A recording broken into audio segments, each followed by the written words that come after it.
भारत की हवाई ताकत अब एक निर्णायक मोड़ पर है। $30 बिलियन की 114 राफेल डील को मंजूरी मिल चुकी है और अब रूस का सबसे एडवांस स्टील्थ फाइटर भी लाइन में है।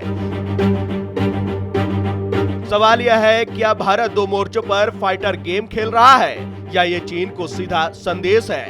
सूत्रों के मुताबिक भारतीय वायुसेना अब 36 से 40 रूसी सूखी Su-57 स्टील्थ फाइटर खरीदने पर विचार कर रही है। ये चर्चा तब तेज हुई जब 114 डसॉल्ट राफेल जेट्स की मेगा डील को हरी झंडी मिल चुकी है।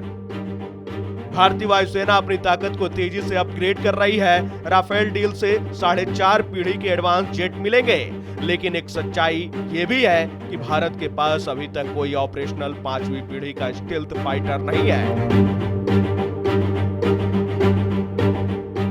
दूसरी तरफ चीन लगातार अपने चेंगडू J-20 बेड़े को बढ़ा रहा है। ऐसे में सवाल उठता है, क्या भारत इंतजार करे या फिर MCA तैयार होने तक एक स्टॉप गैप स्टील्थ सॉल्यूशन ले आए? Su-57 क्यों अहम है?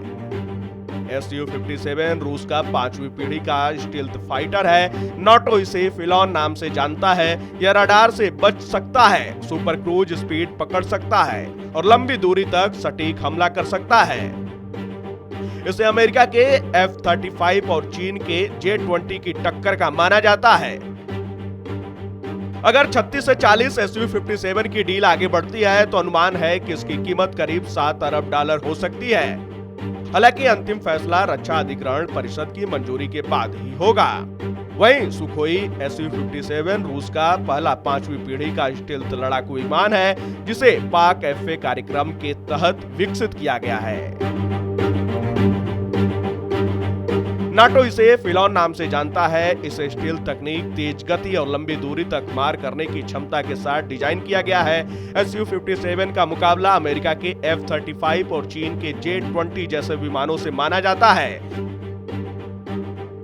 यह एक मल्टी रोल विमान है जो हवाई वर्चस्व, जमीन पर हमला और इलेक्ट्रॉनिक युद्ध जैसे मिशन कर सकता है। रूस ने इसे सीमित सेवा में शामिल किया है और इसके सिस्टम लगातार अपग्रेड किए जा रहे हैं। यह फाइटर जेट रडार से बचने वाली स्टील्थ डिजाइन, अंदरूनी हथियार रखने की व्यवस्था, advance avionics system, super cruise क्षमता, थ्रस्ट वेक्टरिंग, इंजन में जबरदस्त फुर्ती, AESA रडार, आधुनिक इलेक्ट्रॉनिक वॉरफेयर सिस्टम, लंबी दूरी के एयर टू एयर और सटीक हमले वाली मिसाइलें हैं। यह विमान स्टील्थ के साथ साथ नजदीकी हवाई लड़ाई में भी बेहतर प्रदर्शन पर ध्यान देता है।